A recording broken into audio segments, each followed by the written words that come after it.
तो चलिए बुलेटिन की शुरुआत करते हुए सबसे पहले आपको बताते हैं कि मुख्यमंत्री योगी आदित्यनाथ ने प्रदेश के हाल ही में पंचायत चुनाव में चुने गए सभी नवनिर्वाचित ग्राम प्रधानों को एक पत्र लिखा है।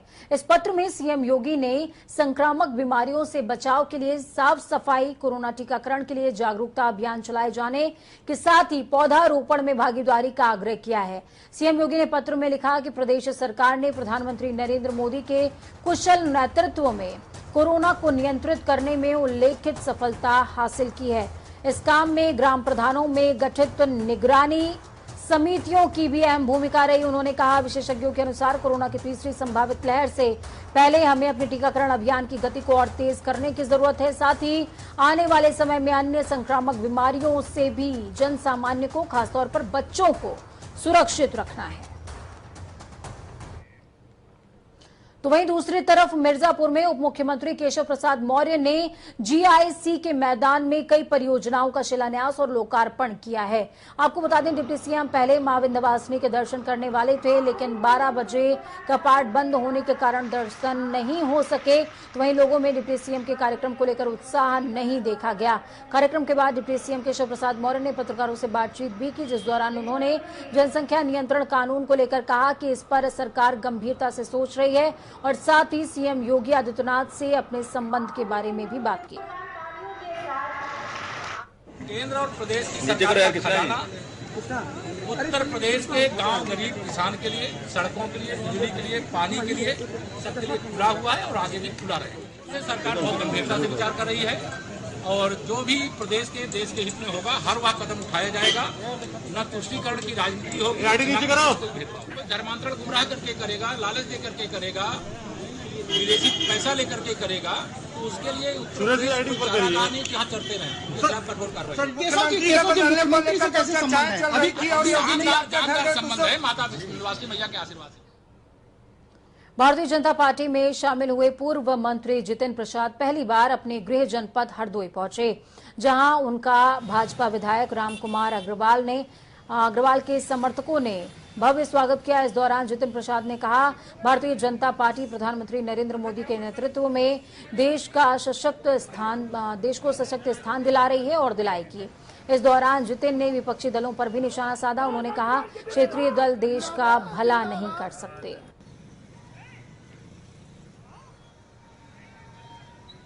मुझे भारतीय जनता पार्टी की सत्ता ग्रहण करने का अवसर मिला और ये सही माने में अगर आज देश में देखा जाए कोई राष्ट्रीय दल है तो वो भारतीय जनता पार्टी है। जहाँ नीति साफ है, संगठन का महत्व है, कार्यकर्ताओं का समायोजन है और जो संस्थागत तरीके से भारतीय जनता पार्टी चल रही है। बाकी क्षेत्रीय दल जो हैं वो बड़े नेता उनके हो सकते हैं, मगर नेता लोगों ने पार्टियां बना दी, पार्टी ने नेता नहीं बनाया। और जो क्षेत्रीय दल हैं वो देश का कभी भला नहीं कर सकते। अगर देश का भला कोई पार्टी कर सकती है, राष्ट्र का भला कर सकती है, तो भारतीय जनता पार्टी और सशक्त नेतृत्व प्रधानमंत्री देश देख रहा है और आप भी जान रहे हैं क्या वहाँ परिस्थितियां हैं और क्या हो रहा है। और अभी तो मैं इतना ही कहूँगा, मैंने पहले भी कहा है कि प्रधानमंत्री जी का जो नेतृत्व है देश में और जो भारतीय जनता पार्टी जो है, यही एकमात्र पार्टी है जो आने वाले दशक में भारत को जो विश्व स्थान दिलवाएगी। तो आज जरूरत है प्रधानमंत्री के पीछे लामबंद होने की। भारतीय जनता पार्टी ने गठबंधन का धर्म निभाते हुए अपने सहयोगी दल अपना दल सोनेलाल को जिला पंचायत अध्यक्ष के 75 पदों में से 2 सीटों पर प्रत्याशी उतारने की मुहर लगा दी है। अपना दल सोनेलाल की नेता अनुप्रिया पटेल ने बीते दिनों नई दिल्ली में केंद्रीय गृह मंत्री अमित शाह और उनके आवास पर मुलाकात माफ कीजिएगा। इसी दौरान सीएम योगी आदित्यनाथ से भी उनकी मुलाकात हुई थी। अपना दल को जौनपुर और सोनभद्र की सीटें दी गई हैं। अब पार्टी इन दोनों जिलों में अपना प्रत्याशी तय करके उनके नामों की घोषणा करेगी। राम जन्मभूमि ट्रस्ट की ओर से मुंबई में आपात बैठक बुलाई गई, जिसमें तमाम सदस्यों के साथ ही चंपत राय भी मौजूद रहे। ऐसा माना जा रहा है कि अचानक बुलाई गई इस बैठक में राम मंदिर निर्माण की तेजी के साथ ही जमीन विवाद पर भी विस्तार से चर्चा हुई है।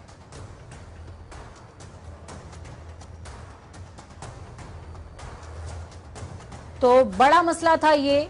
आपको बता दें कि पिछले दिनों लगातार अयोध्या में विवादों की झड़ी लग गई। राम जन्मभूमि ट्रस्ट विवादों में लगातार फंसी हुई है। ऐसे में मुंबई में आपात बैठक बुलाई गई जिसमें चंपत राय भी मौजूद हैं।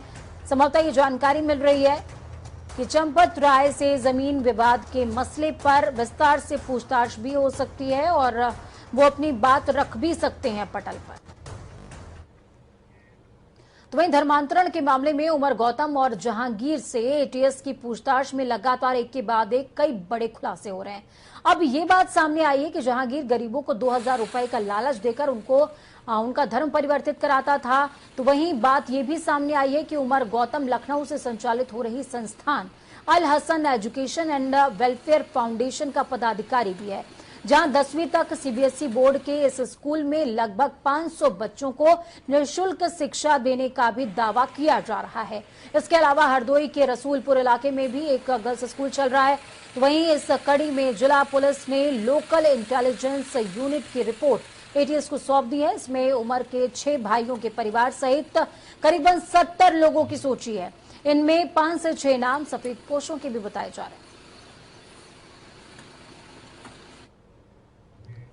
तो वहीं जनपद मुजफ्फरनगर में लव जिहाद का मामला सामने आया, जिसमें आरोपी भोली भाली लड़कियों को अपने प्रेम जाल में फंसाता था और फिर उसके बाद भगा ले जाता था, फिर उनका धर्मांतरण करवाता था। मुस्लिम रीति रिवाज से निकाह करके अपने घर में रखते हैं।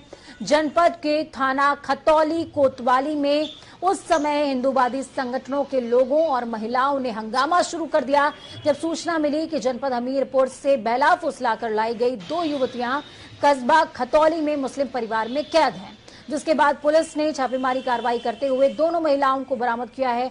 हालांकि उन्हें प्रेम जाल में फंसाकर उनका धर्मांतरण करने वाले आरोपी मौके से रफूचक्कर हो गए। पुलिस ने एक आरोपी के भाई और उसकी मां को पूछताछ के लिए हिरासत में जरूर ले लिया है और पुलिस पूरे मामले की तहकीकात में जुट भी गई है। इस खबर पर ज्यादा जानकारी के लिए पवन हमारे साथ में जुड़ चुके हैं ग्राउंड जीरो से। पवन, क्या कुछ अपडेट है और क्या कुछ पूरा मामला है, तमाम दर्शकों को एक बार बता दें।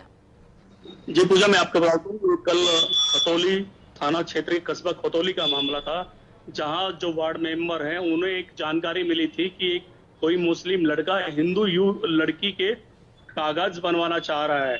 उसने उससे उसका आधार कार्ड मांगा, लेकिन वो कई दिनों तक आधार कार्ड अवेलेबल नहीं कराया पाया। तो उसके बाद ही उसे शक हुआ, उसने पुलिस को सूचना दी, जिसे पुलिस ने छानबीन करते हुए लड़कियों को वहां से बरामद किया है। और जैसे ही ये सूचना हिंदू संगठनों को मिली तो हिंदू संगठनों ने कोतवाली में आकर और हिंदू संगठन की महिलाएं जो थी उन लोगों ने आकर खतौली पुलिस से बात की, तभी बड़ी कार्रवाई करते हुए खतौली पुलिस ने आरोपी ठीक है पवन, ये कहा जा रहा है कि ये युवती हमीरपुर की है, तो हमीरपुर में किस क्षेत्र की है? क्या इनके परिजनों ने कोई सूचना नहीं दी थी पुलिस में? क्या इस तरह की कोई जानकारी अभी तक पुलिस जुटा पाई है खतौली की?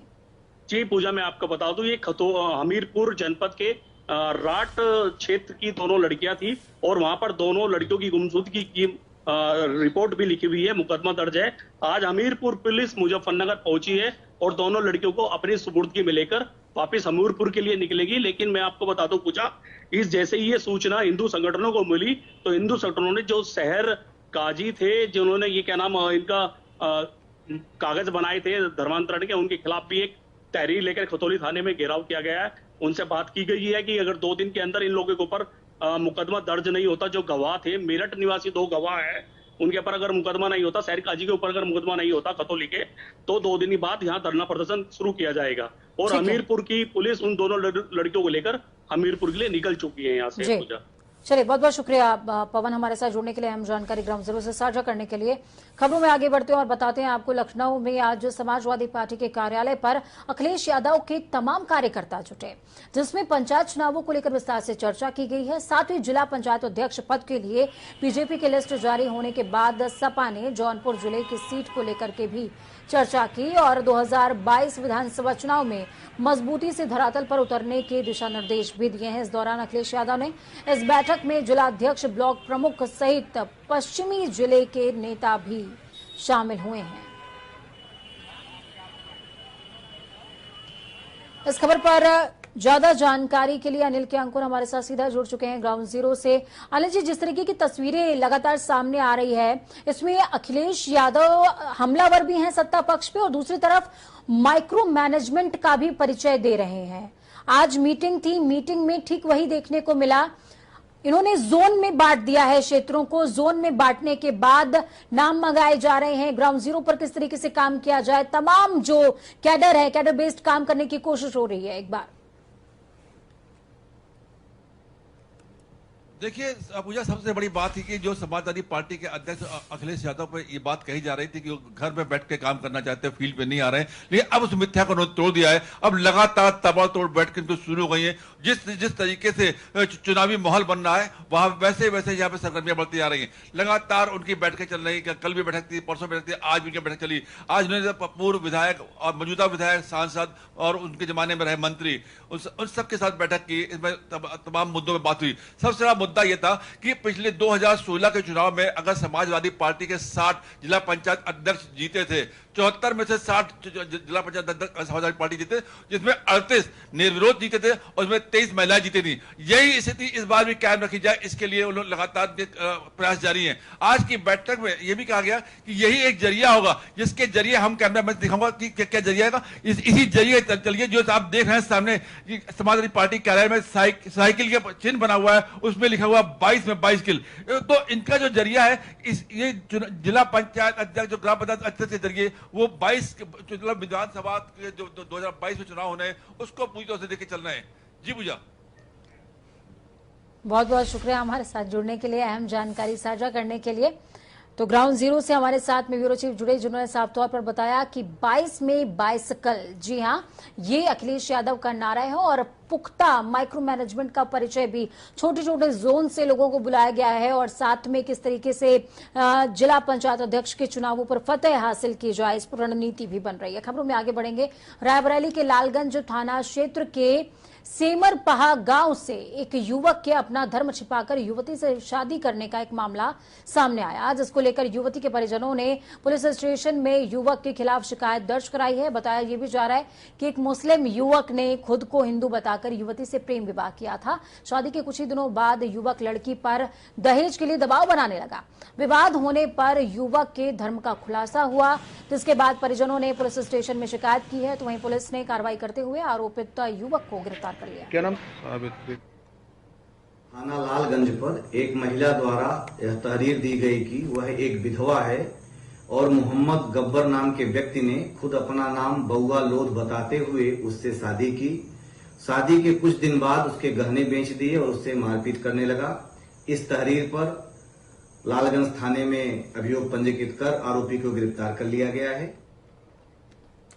तो वहीं दूसरी तरफ समाजवादी पार्टी ने 2022 विधानसभा चुनाव जीतने के लिए जातिगत समीकरण भी साधने पर काम शुरू कर दिया है। प्रदेश में सपा जल्द ही जातीय सम्मेलन की शुरुआत करने वाली है। सपा सबसे पहले वैश्य समाज को जोड़ने के लिए वैश्य सम्मेलन की तैयारी कर रही है। सपा एमएलसी सुनील सिंह साजन ने अखिलेश यादव के सरकार जिला पंचायत अध्यक्ष वाले ट्वीट के मामले में पुलिस अधिकारियों और जिला अधिकारियों को धमकी देते हुए बताया कि जिस तरह से जिला पंचायत सदस्यों को और सपा के प्रत्याशियों को धमकाया जा रहा है, उन अधिकारियों को समझना चाहिए कि 6 महीने के बाद सरकार बदलने वाली है। जिला पंचायत के चुनाव में भारतीय जनता पार्टी बुरी तरीके से हार गई। उनके जिला पंचायत सदस्य लखनऊ में 3 जीते हैं, आप अयोध्या हार गए, बनारस हार गए, गोरखपुर हार गए, प्रयागराज हार गए, चित्रकूट हार गए, मथुरा हार गए। कौन सा जिला है जहां आप जीते हैं? और माननीय योगी आदित्यनाथ जी ने अब बैठक करके हर जिले में एक मंत्री लगा दिए और कहा कि सुनिश्चित करें कि 75 में 65 चुनाव जीत करके आएंगे। कैसे जीत करके आएंगे? डीएम और कप्तान अब आपका एजेंट बन के काम करेगा। अब कप्तान और डीएम प्रत्याशियों को धमकाएंगे कि आप पर्चा ना खरीदो, आप नामांकन ना करो। मुझे लगता है ये अधिकारियों को ये बात भी याद रखनी चाहिए कि 6 महीने बाद आपको इसी उत्तर प्रदेश में काम करना है, तो आप अपनी मर्यादा में रह करके काम करें। तो ये खुली धमकी है और खुला आरोप भी। दूसरी तरफ शिया धर्मगुरु मौलाना कल्बे जब्बाद ने प्रेस कॉन्फ्रेंस करी है। इस प्रेस कॉन्फ्रेंस में हाल ही में हुए शिया वक्फ बोर्ड के चुनावों को लेकर कई आरोप लगाए। मौलाना कल्बे जब्बाद ने कहा कि शिया वक्फ बोर्ड के चुनाव में धांधली हुई है। उन्होंने वसीम रिजवी पर पुलिस का एजेंट बताया है। साथ ही उन्होंने कहा कि इतनी धांधलियां होने के बाद भी वसीम रिजवी पर पुलिस मुकदमा दर्ज नहीं करती है। कमिश्नर से बात कर वसीम के खिलाफ दी गई तहरीर है, जिसके बावजूद उन पर आज तक FIR तक नहीं हुई। इस बात पर नमाजी पर FIR कर रही है कि उन्होंने चोरी का माल किया कि क्यों वापस, और इसके ऊपर इतने बड़े बड़े इल्जाम हैं और सब कमिश्नर तक कह रहे हैं कि हम मजबूर हैं, हम FIR नहीं करें। कोई ना कोई फोन आ जाता है, जब भी जाइए तो वो इंस्पेक्टर साहब जो होते हैं वो फोन आता है, वो अंदर जाते हैं, अंदर जाके फोन रिसीव करते हैं, बाहर आकर कहते हैं साहब लोग मजबूर हैं हम लोग। तो वहीं आगरा के पारस अस्पताल में दम घोटू मॉकड्रिल मामले में हकीकत जानने के लिए इंडियन मेडिकल एसोसिएशन की 5 सदस्यीय कमेटी गठित की गई, लेकिन इस कमेटी के सदस्य पूर्व अध्यक्ष डॉक्टर शरद गुप्ता ने इस्तीफा दे दिया। उन्होंने कमेटी की सत्यनिष्ठा और जांच रिपोर्ट पर उठ रहे सवालों से आहत होकर कमेटी के चेयरमैन और IMA अध्यक्ष को इस्तीफा भेजा है। उन्होंने कहा कि IMA दागदार हो रहा है। 2 दिनों से दैनिक समाचार पत्रों में कई लोगों की भूमिका को कटघरे में खड़ा किया गया और जहां तक एक सत्यनिष्ठा पे भी आंच आ रही थी। ऐसा लग रहा था कि हम शायद सत्यता से जांच नहीं कर रहे, कहीं ना कहीं किसी को बचा रहे हैं। तो ऐसे में जब हम मेरी सत्यनिष्ठा ही दांव पे लग जाए और मैं खुद जब जनता की तरफ से फरियाद करता हूं तो मैं कहीं किसी को ये नहीं चाहता कि कहीं कोई ऐसा ना चला जाए संदेश कि हमने कोई ऐसा गलत काम किया। राष्ट्रपति रामनाथ कोविंद शुक्रवार को ट्रेन के जरिए उत्तर प्रदेश के कानपुर स्थित अपने जन्मस्थान पहुंचेंगे, जहां वो अपने दोस्तों और स्कूल के सहपाठियों से भी मुलाकात करने वाले हैं। बताया जा रहा है कि राष्ट्रपति के आने के 1 घंटे पहले और 1 घंटे बाद तक कानपुर सेंट्रल के 4 प्लेटफॉर्म्स पर आवागमन बंद रहेगा। 15 साल के अंतराल के बाद ये पहली बार है जब कोई राष्ट्रपति ट्रेन के जरिए यात्रा करते हुए गंतव्य तक पहुंचने वाले हैं। राष्ट्रपति के आने पर क्या है परोख, यानी कि उनके पत्र गांव की तस्वीर आपको इस रिपोर्ट में देखनी चाहिए, और ऐसे में जनता टीवी कह रहा है स्वागतम महामहिम।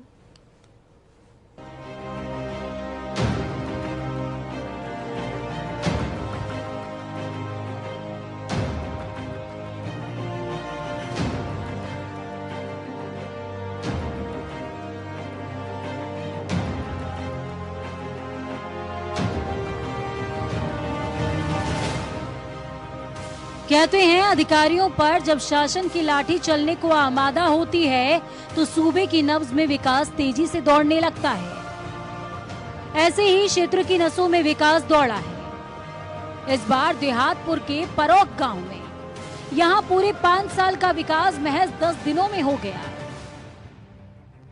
दरअसल राष्ट्रपति रामनाथ कोविंद 27 जून को उत्तर प्रदेश के कानपुर देहात स्थित अपने जन्मस्थान परोख गांव आएंगे, लेकिन उनके इस दौरे के महज 10 दिन पहले परोख गांव की तस्वीर ही बदल गई। चौतरफा इंटरलॉकिंग, खड़ंजा निर्माण, पार्क, नाली की सफाई, टाइल्स, पत्थर सब जमा दिया गया है। गांव को चमकाने के लिए दिन भर में 3 बार झाड़ू लगवाई जा रही है। सालों से बजबजा रही नाली की सिल्ट निकालकर चमकाया जा रहा है। खंभों पर स्ट्रीट लाइट लगाई जा रही है। अब मसले की गंभीरता को इसी बात से समझ लीजिए कि आसपास के 20 गांवों के सफाई कर्मचारियों की ड्यूटी गांव में लगाई गई है।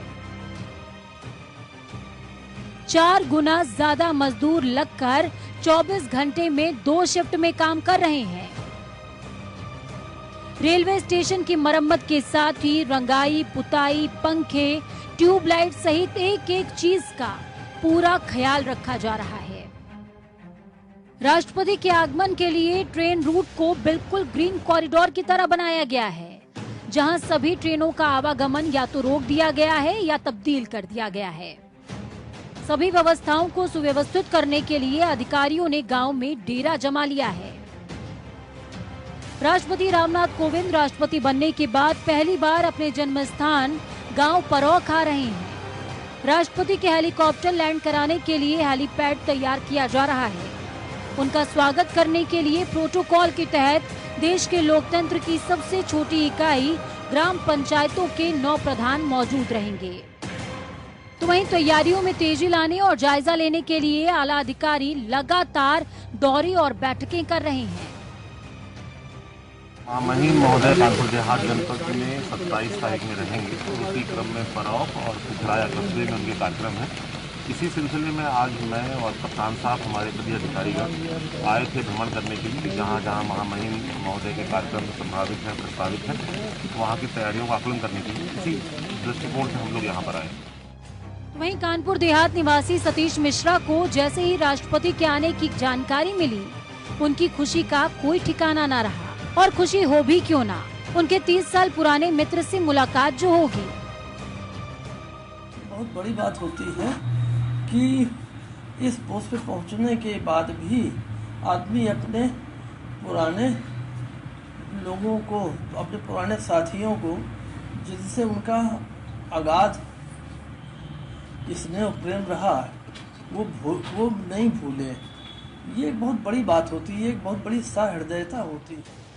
राष्ट्रपति जी मित्र की मित्रता निभाने उनसे मिलने के लिए यहाँ तो पहुँच ही रहे हैं।